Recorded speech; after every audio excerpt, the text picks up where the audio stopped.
Responsive bottle feeding is not only a way that parents can feed their baby, but also meet their physical and emotional needs by helping them feel secure and loved. This is the beginning of the family developing strong early relationships.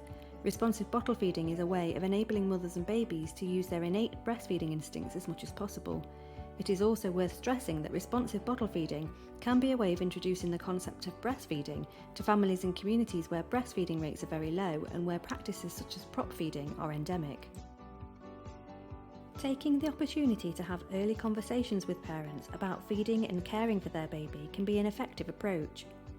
Supporting parents to use other methods to calm and soothe babies in the absence of breastfeeding, such as cuddling, using skin-to-skin contact, and generally responding in a timely and appropriate way to their baby's needs for love and attention, will enhance parent-infant attachment. Some key points to discuss with parents are: keeping the baby close, ideally in the same room as them day and night, so that parents can observe their baby's behaviour closely. Recognising early feeding cues such as waking, moving their head, tongue and mouth around, and sucking on their hands or fingers. Crying tends to be the last feeding cue, so parents need to be encouraged to respond before their baby reaches crying.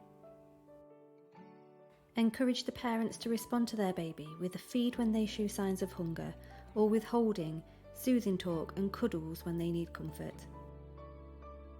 Let them know that they can reinstigate skin-to-skin contact at any point, which can be used as a quick and effective way to calm a stressed baby. It also rapidly increases mother and baby oxytocin levels, which enhances the early mother-baby bond. It's important to take the time to discuss paced feeding with parents, so that they can understand how they can do this effectively. The way parents hold the bottle is a key element of pacing.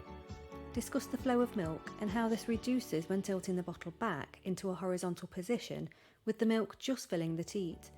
This position will allow the baby to tolerate the flow and be in control of the feed, leading to a more stress-free feeding experience.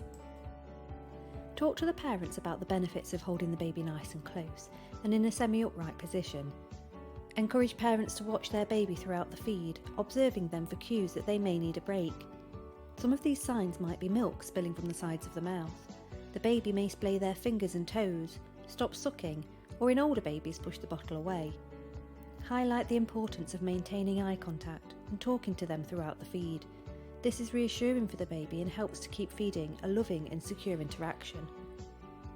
The risk of overfeeding can be reduced if the baby is allowed to finish the feed when they want to. Suggest the parent stop the feed if the baby is showing signs of having enough, attempting to finish, or falling asleep. Sensitively explain to parents that their baby might feel anxious or confused if a lot of different people are involved with feeding them, especially in the early days. They will feel more secure if most feeds are given by their parents, so encourage limiting the amount of different people who offer the baby feeds. Use the patient notes to document your conversation.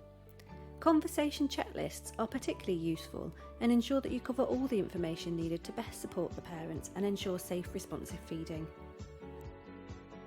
If the baby is formula feeding, then you must also ensure that parents are aware to use stage 1 milk suitable from birth and that this milk can be used for the first year, at which point they may choose to change to full-fat cow's milk. It's vital to confirm parents are making feeds up in line with the safe preparation of formula milk guidance. If possible, direct them to written guidance on this, so that they may refer back to the main points. For further information on formula milks, recommend they access firststepsnutrition.org, where they can find evidence-based, unbiased information. This is also an excellent resource for healthcare practitioners.